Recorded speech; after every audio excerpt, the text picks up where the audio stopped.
down the basement, lock the cellar door, and baby, talk bloody to me. Hi, welcome to another exciting edition of Talk Bloody to Me. I'm Matt, And I'm Brezzy. and tonight we have a very special episode. We have several guests here tonight we're going to interview. Starting off, we have Kenny Scott. Kenny, why don't you tell us about yourself and tell us who you brought with you today?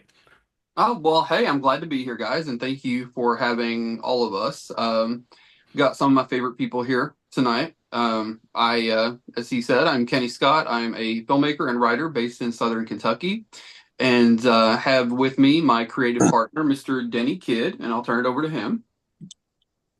Yes. Uh, Myself and Kenny Scott, we are presenting this read of Fright Night, and I've known Mr. Guffey for what, like 2 years now? We've Yeah, been 2 years, almost three now at this point. yeah, three. We connected right from the beginning. Love of horror movies. Couldn't ask for a better partner. Mhm. Same, I agree. And so you two are doing a live reading of a Fright Night stage play, and you have with you Tyler and Ryan. And Tyler, which character do you play? Charlie Brewster, the main The character. the main character. Main And Ryan, character. Yeah. Yep. that's awesome. And Ryan, how about you? Hey, I'm going to be playing Billy Cole. I'm lucky enough to reprise my role. I was part of the original stage production of it back in 2018, and Kenny was nice enough to offer me a chance to join again. This will be the second time that we're doing a reading of it, and I'm just excited to be part of it. Oh, fantastic. So do you like for the readings, do you do that with everybody? Yeah, we're gonna have the entire cast. Everybody's gonna be on a kind of like a Zoom platform like this, but it's not gonna be Zoom. Forgot exactly what the platform is that Kings of Horror is going to be utilizing.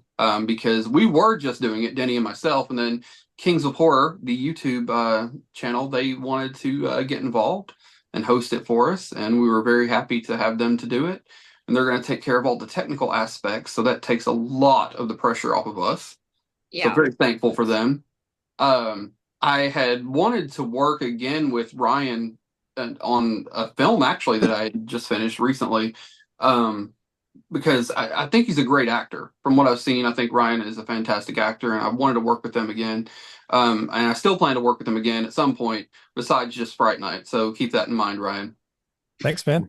I appreciate it. And I was definitely interested in the project, and I know there will be more in the future. So I'm looking forward to it. I'm just excited for this one that we're working on now. I want to say what Ryan's got in the background. He's got the Dandridge house in the background, right? Does. So this is kind of what we're doing with the live reading. We're going to have the backgrounds like that throughout the reading. We're going to have like the Dandridge house, the Brewster house, Charlie's bedroom, etc. We're working with AI to create, all of the backgrounds and give them not an update necessarily in terms of time. Like we're not updating it from the 80s. It still takes place in the 80s, Nice. but just a different look.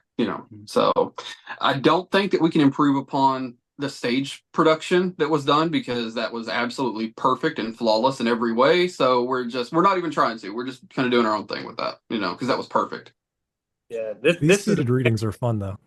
Oh a yeah. very very unique thing that we're doing. I have to say though, like for it to be a read along, everybody is casted so well. Don't you Aren't think so? they? Yes, yes. They really are. I knew immediately I wanted Tyler to be Charlie. I didn't think about anybody else for Charlie Brewster. I said, okay.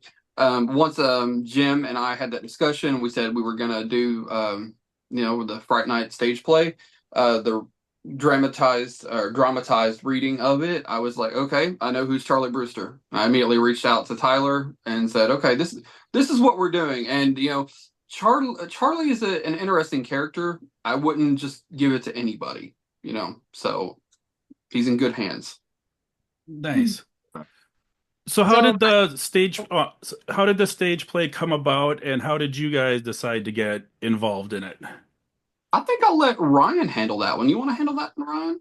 Yeah. So originally, James Michael Schoberg, he's the playwright who adapted the screen version, which was originally by Tom Holland, as you're aware. So he was speaking with him, was able to adapt it for the stage. We put that production on in 2018. The great thing about Jim, he's just the best. He's a really talented writer who's so passionate about the things that he works on. Beyond just being, a director and writer, he was a fan of Fright Night. It's one of his favorite movies, and I think it was really one of the greatest, things that he was able to work on that he could have worked on is working with Tom Holland, converting this to a stage play. So that was in 2018. I was lucky enough to be part of that. And then we had one other seated reading version of the stage play. And we got to work with Kenny on that for going on a podcast with him to talk about it. So it's been, what has it been, 6 years now since the original play, but can't wait to get back into it. Oh, nice. He has the best voice for narration, does he not? Yes, definitely. I think he could It's be a all the mic, I narrator. swear. Yeah. What was your question, Scott? Or I mean, Kenny? You can call me Scott too. People call me both, and I answer to all three of my names. But I said, Ryan's got the perfect narration voice. He sounds like he could be a narrator for something. I love it. So yeah. I can definitely see that. Yeah. Right? Yeah. Well, it comes in handy for these seated readings, Yeah. I wrote a book. I published a book called Fluck. It's about a vampire named Pete earlier this year. If we ever did a film version, I think Ryan should play him. I think he'd be perfect. But yeah, Jim is a great guy, very smart, just tremendously talented. And it was funny because Denny had actually, Denny and I are like brothers. He's honestly like a big brother to me. And the funny thing is, he has a biological brother named Kenny. So he's a great guy too.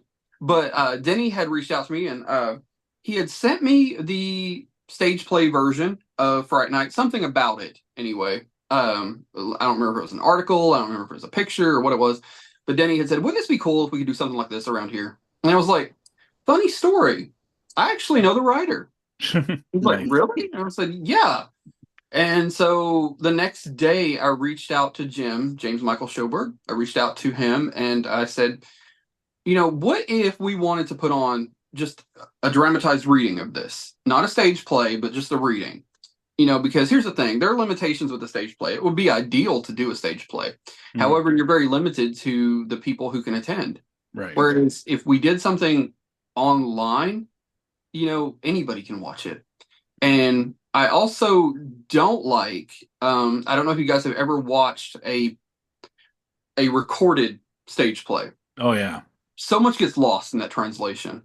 Mm-hmm. It looks so amazing on stage, and then you can watch it back, and it just doesn't look the same. And so it was like, okay, even if we did a live version of the stage play, it's still not going to be what we could do, with the cast that we have. Because Denny said they're so talented. Everybody's perfectly cast. And so we just kind of threw that idea out the window as far as doing a performance and said, let's just look at a reading. So I reached out to Jim and said, what if we were to do this? And he mulled it over, and on Halloween, he got back with me. And I thought it was so cool. Perfect timing. Right. And, we had the discussion and went over the specifics and everything of what, we could do. And, on Halloween was when we decided we were going to kick it off. And we've been working, Denny and I have been working very diligently on getting this. We want to get it right. Yeah. Are you guys planning on making it as a DVD so people can buy it? No. Just a one-time live reading. It's going to be really cool. It's being live. Anything can happen, right, Denny? That's right, and it's totally free, and it's Fright Night. Right. Exactly. Where do people go to see it? They can watch it on Kings of Horror on YouTube. Okay. And, if you haven't heard of Kings of Horror, you need to check out Kings of Horror. There's so many, not just classic, but so many incredible movies that are on there. And Denny and I are currently in talks with them as well about doing some other things in the future after Fright Night as well. So looking forward to that. It's going to be really fun. You truly discover a lot of hidden gems on the Kings of Horror. I noticed. You do.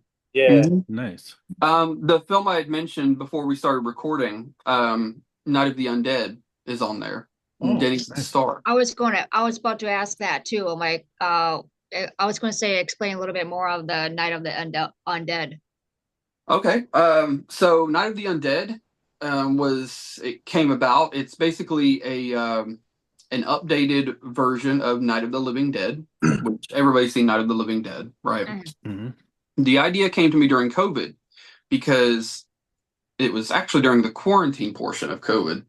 Everybody was locked in their houses and they were terrified of like what was just right outside their front door. Mm-hmm. If they went outside, they were going to get infected or they could possibly die, and it was a very scary time for a lot of people. What a And time. right? Yeah. I mean, it was unlike anything I think that any of us had ever lived through.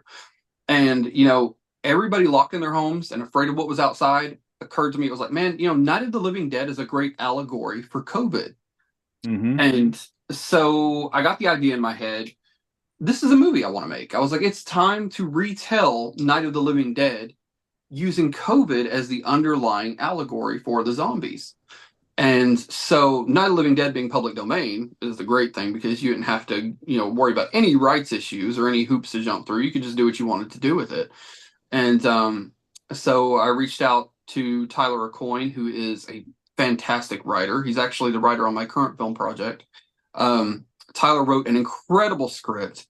It was actually so good we had to kind of cut a lot of it down from what he wrote initially because we were in the confines of an independent film. And he wrote a very James Cameron-esque script. And I was like, okay, I love it, but, here's some things with it. So, but he wrote a fantastic script, and I reached out to another filmmaker that I knew and asked if he wanted to collaborate on the project with me. And he said, of course, he did. And we got together and we started developing our version of Night of the Living Dead. And it was called Night of the Living Dead at the time. And then as we started to release the film, it occurred to us because Night of the Living Dead is public domain, there are so many versions of Night of the Living Dead that are just called Night of the Living Dead. And so we wanted to avoid that. We wanted to set ours apart a little bit. So we said, what's basically the name that we can call it that's essentially the same thing? Mm-hmm. So we called it Night of the Undead. And there was one other movie with that title from, I think, 2020, and ours came out at the end of 22. And the other one is Japanese, right? It is. And I always tell the story. I love telling the story. Denny was not our first choice for the part of Brady that he played. And, I had this vision in my head. We had the cast picked out. Everybody was ready to go. And the actor who played the character of Brady dropped out 2 weeks before we started shooting. And I was mad. I was very mad, And so my production partner that I was working with at the time, he was like trying to help, find people. And, we were scrambling to figure out who we could cast. And he sent Denny over to me. I think he just sent some pictures at the time. And I was not impressed, but I wasn't impressed with any of them. None of them, because they were not that person that we had. And that's what I wanted. If he sent me the person we had, that's who I want, right? But then, once I got to know Denny, I found out, oh, wait, he's actually a pretty cool guy. Okay, he's pretty cool. And then I guess you'll do. Right. And then we got on set and he blew my mind. There was no way that anybody could have played that part the way that he played it because he owned it. That part was written for him 100%. Awesome. Yeah, I can kind of relate to you, Kenny, because I was actually in a YouTube type deal, kind of like an episode movie type deal. Mm-hmm. And it was pretty much I was infected by the zombie. Well, the producer's like, well, how do you want to be killed since I want to be the first one to be killed? I'm like, well, I can just sit in the bed and I can pretend I'm killing myself. And so I end up freaking out, and I got so infected and all that stuff, and I am getting this fake gun, and I am like screaming and freaking out. And I said, "Fuck this!" And I shot myself right That's on the awesome. bed, and then the guy came in and he was freaking out, and he carried me, and then that's when the story actually became about. That's awesome. So yeah, you can relate. I'm also glad you said my favorite word, fuck. So now I can say pressure's I off like now. to swear a lot, so Same. You know, so- it's a really bad habit. But anyway, I can't help it. So, you know, I find the more I try to stop it, the worse I am. But go ahead though, Denny. I'm so sorry. Oh, I wasn't saying anything. I was gonna say, Oh. actually, you speaking of characters, you had said that you knew Tyler right away was your first choice for Charlie Brewster, and I was gonna ask Tyler, why don't you tell us about some of your projects you've been in the past, and where did Kenny see you that he knew you were such a great actor? Well, I started acting back in 2016-ish, probably. My favorite TV show was Empire and Nashville. Okay. Have you ever seen the TV shows? Which I've done high school plays in high school a little bit just for fun, kind of. But I fell in love with it. I just loved it, you know. And so I was like, dang, I was like, how can I be an extra on one of these TV shows I like? I don't know what. So I found this website on Nashville, and it's called On Location Casting, and I got booked like my first submission. Oh, nice. I was like, dang, I was like, okay. I didn't think it was real. I thought it was fake, honestly. So I went down to Nashville. I got booked. They put me like front stage. It was like a concert scene and everything, and I just fell in love. I don't know. I was like, I want to be an actor. I was like, heck yeah. So I just started going to independent films, student films. I've been screwed over. Like I've been, yeah, it's, I don't know. I just fell in love with it, and I just went after it. And I've not done them crazy big. It's just, I've been Empire. I was on there for about a year as like a regular extra, Nice. and then I earned a speaking role. So I got a speaking role on there for season 6. I worked with, like, So Sheldon. you're saying, Huh? sorry, so you're saying season 6 of Empire or Nashville? Oh, I'm sorry, Empire. Okay. Okay, so Nashville, I would never had a speaking role, but it was like I was like on their last season, I was a featured extra, like recurring extra kind of thing, I guess. Um, I worked with Blake Shelton on a cool tour promo. That was cool. His Friends and Heroes tour for 2018. I had some lines with him. That was fun. I worked on Rampage as a solo. I've worked on a bunch of different projects and stuff. Like I worked music videos, stuff like that. So I just fell in love with it, and so I just engaged. I was just constantly doing whatever I could, because So you worked on the movie Rampage? Mhm. Like, what were you doing? I was a soldier. So whenever the monkeys were in the city and stuff, like they were like tearing down the city. Yep. So I was one of the soldiers. We was like coming trying to shoot at yeah. Oh, okay. Yeah. I haven't seen Rampage in so long. Good movie. By the way. You know what's funny? I've never seen it. Never seen it. I was on it. I never seen it though. Well, you gotta take some time to relax and just sit down. Like, yeah, I remember that. That brings a lot of memories. Imagine having that resume though. Is that not insane? Yeah. So now here's my next question. What is Billy Cole? Is he a vampire? Is he a Renfield? Is that a thing? Is he a ghoul? That's a really good question, man. It's really funny that you ask, because so Jonathan Stark, who played the original Billy Cole in the movie, he's one of my heroes. He's so nice, and I've gotten to meet him on several occasions. And every time that I see him at a convention or something like that, he gets the same question. Yeah. By this point, he actually just, before it starts, says, I'm not going to answer this question, because he gets it all the time. I'm, not in the same position, so maybe I will answer it. There's no official, I think, definition of what he is. I could classify him as somewhat of a ghoul. He's not He's not going to melt in the sun, so he's not a fellow vampire. Mhm. He's not really a zombie, although he does eat. He eats brains slash the whole rest of the body. So he eats people. I don't know exactly what you would term him as, but he's a cool guy. Right.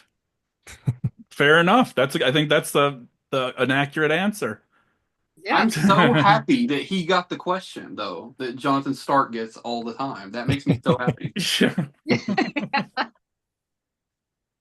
All I feel that right. I can't officially say he is one type of monster or another, and Right. steal the thunder away from others who have come before me. Exactly. But in my own answer, he's just a cool guy. I like that. And then you come up with a theory, and then some other person has their elaborate, well thought out theory, and they're like, Yeah. no, that's not it at all. You know, I'm hoping the initial vision for the stage play Mhm. was that it would go on to be performed all over the world. And Mhm. it has been performed several times since the initial run in different countries. It's really cool to see the success that it's had. And I'm hoping that, you know, there can just be this continual line of Billy Coles and we can all be in touch together. And maybe one day we'll meet up at a Billy Cole convention. You never know. Yeah.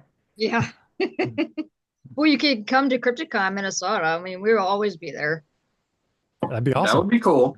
That would be really They, cool. they do have Crypticon in Kansas City, but that's like a 7-hour drive. So Yeah. We won't probably be at that one. But if no. you're all cordially invited to Crypticon, Minnesota. We'd love to have you. And Thank you. that's in September. So we got about 5 minutes left. Any last words? Anything anyone wants to say? Now is your last chance. I want Denny to tell the story about how he first met me. That's a Because good. nobody tells that story like he does. So, before we got on set, me and Guppy, we became really good friends. You know, messaging back and forth. Knew each other pretty well. You know, without ever meeting each other. So I'm on set, and you had shingles, right? I did. I had Oh, ocular shingles that were on my face and into my eye. Still got the scars. so during this time, he had shingles. The first couple of days we were shooting, I didn't get a meeting. He wasn't there. But then there was one day, like I'm getting ready to film, and I look up, and it was the hardest thing ever. This scene, because there's this man that I've talked to, Kenny Guffey, wearing an eye patch, and he's just looking at me the entire time. It was the hardest time to deliver those lines. Like so intimidating, man. Like, Yeah. I still have that eye patch. Nice. but it looked really good on him though. Like It does not. He's lying to you. Do not believe him. It looked horrible on me. It looked cool Actually, on Kurt Russell. It does not look cool on me. I'm actually sitting here like imagining that you have an eye patch, and then you probably do look good. Just I'll saying. send you guys pictures. I've got a picture at least. One picture. I think. Okay. Yeah. I still think that scene, that particular scene, would have been a lot better. You would have just like skipped out that day, or came in a little bit later. Probably. You know. Pretty What about Tyler and Ryan? You guys got anything to add? So I want to say one thing. I'm excited about bringing a whole kind of new look, new style to Charlie Brewster. You know, like obviously, you know, I'm not fully white, so you know, it's like a new, not bringing race into the thing, but it's like it's a different look. You know what I'm saying? A Right. new style. I'm making it my own to make it interesting. I've never watched the films, so I'm Oh, making nice. my own character. There Yeah, you he's go. never watched the movies, and I Ah. really like that because he gets to make Charlie who he thinks he should be. You don't Mhm. have any preconceived notions of Right. who the character is and that kind of thing. No, I like that. no William Ragsdale, and no Anton Yelchin, and no the name is escaping me of the guy who played Charlie in Fright Night 2: The New Blood, the sequel to the remake. Can't remember his name, so sorry on that end. Reading, Because- I've been reading the script and everything, so it's like I got this great idea. I don't know. I feel it. I feel something. You know, it's just my own. I see what they want to perceive him as. You know, I kind of Yeah. see that. I've not watched the movies. I just read the script. I'm reading the story, like reading a book. So I got a good idea. I don't know. It's gonna be a little different, but Ryan, you got anything to add? Yeah, well, I'm just excited hearing that Tyler hasn't seen the movies.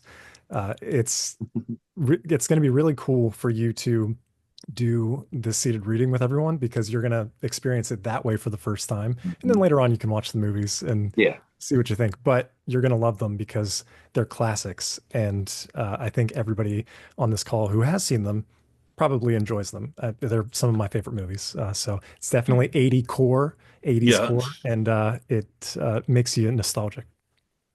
And definitely. like me and Matt can like relate because we actually done an episode on Fright Night too. So not the second one, just the first one. I said it was one of my all-time favorites and one of the movies that actually got me into horror. So big That's fan of awesome. Fright Night. Has a Yes. special place in my heart. So, well, I think that about wraps it up. We so honored to have you guys here tonight. Thank you so much for chatting with us. When is the premiere of the live reading? January 30th at 7 p.m. Eastern Standard Time On All right. YouTube, correct? on Kings of Horror on YouTube. Absolutely. It's going to be a So Awesome. if you lot of guys, fun. so if anybody listened to us, look up Kings of Horror. Their live event is on January 30th. On what time was it? 7 p.m. Eastern Standard Time. There you have it. And All right. follow Take Two Studios on Facebook. Mhm. And Also, all of these wonderful dudes that we got on here, follow them on Yeah, yeah, we Yeah, did. Facebook, Instagram. Yeah. So, yeah. definitely. All right. Thanks so All right. much. I appreciate you all. Thanks. Bye. Bye.